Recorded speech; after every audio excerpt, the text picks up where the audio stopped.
The emphasis this morning is beginning to explore with you where you're up to in terms of gathering your data and analysing your data. Around 20 students in the second year of their part-time work-based master's degree were at Lancaster University for a practical workshop entitled Analysing Data.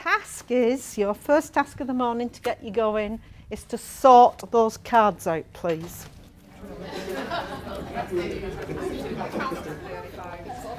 So when we're sorting our data... The session was run by CTAD's Jan Metcalf, a director of work-based learning, and with participants from both the private and public sector, including many from the NHS and all working full-time, the workshop provided a lively mix of tutor-student interaction. But sometimes when we're sorting our data out, we forget about frameworks and we go for the easy option. Understanding how to collect, organise and analyse data is an important part of their work-based project. So to hear from a student who had recent experience of the process provided a valuable insight for them. Joanne Weller is Clinical Service Manager with East Lancashire Child and Adolescent Mental Health Service. Post-its, unless you shred them, you can't do a lot of damage. It's fab. But you need to break it down in a way that you can move it. If you move it, you can see it. If you can see it, you can understand it. If you can understand it, you can interpret it. In addition to addressing the group and providing tips and advice, Joanne took time out to talk about her experience of studying a Lancaster University work-based master's degree. I enrolled on the course to start the postgraduate certificate originally. I'd done quite a lot of professional qualifications but not formal academic learning, and I wanted to be able to blend the two. So I did the postgraduate certificate and then just carried on to complete the MA. I haven't formally studied really since qualification in about 1995.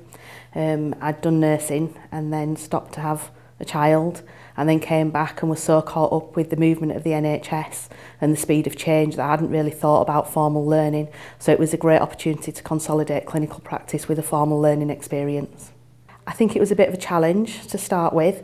I think the very nature of coming back to learning was a challenge as much as the course content. I enjoyed the fact that it was adult learning, it was master's level learning, and that a lot of that was driven by me, about me, and what our organisation needed to do. What I want you to do is take your bag of Skittles, knock up. The highlights of the course for me were really about the peer interaction initially. I have worked in the same organisation now for 12 years, and to actually learn alongside people from different organisations and different backgrounds brought a richness to the experience that I hadn't necessarily imagined would happen. I think the other highlight of the course was around the tutor support and being able to access tutor support without any difficulties. So if there were any areas that I wasn't sure of, we could sort those out relatively quickly and move on, and that was really helpful. During the course of this programme of study, my job has changed from being a business manager back to being a clinical manager, which is where I was 8 years ago. So actually the course has been really helpful in consolidating that knowledge and thinking about developing professional practice rather than simply undertaking a management programme of study has been really helpful. I, as part of my research, spoke to a number of service managers about 16+ services for children who are hyperactive. My negotiated work-based learning project that I undertook in the second year was an 80-credit project and was based around service, clinical, financial viability for providing mental health services for young people who are aged over 16 who have attention deficit hyperactivity disorder. And an interview that I expected to take about 25 minutes on the phone took an hour and a half. That project involved interviewing about 20 other service managers, looking at qualitative research around their experiences, what services were already being provided, to provide a foundation on which we could start to assess the basis of their evidence against what our local demographics needed. The project has been taken forward as an organisation to look at now how we achieve 16+ services. What happens in interviews is people stop answering the question and they tell you what they think you want to know, because it's an opportunity for them to sell themselves. That's their space to be able to tell you how good they are.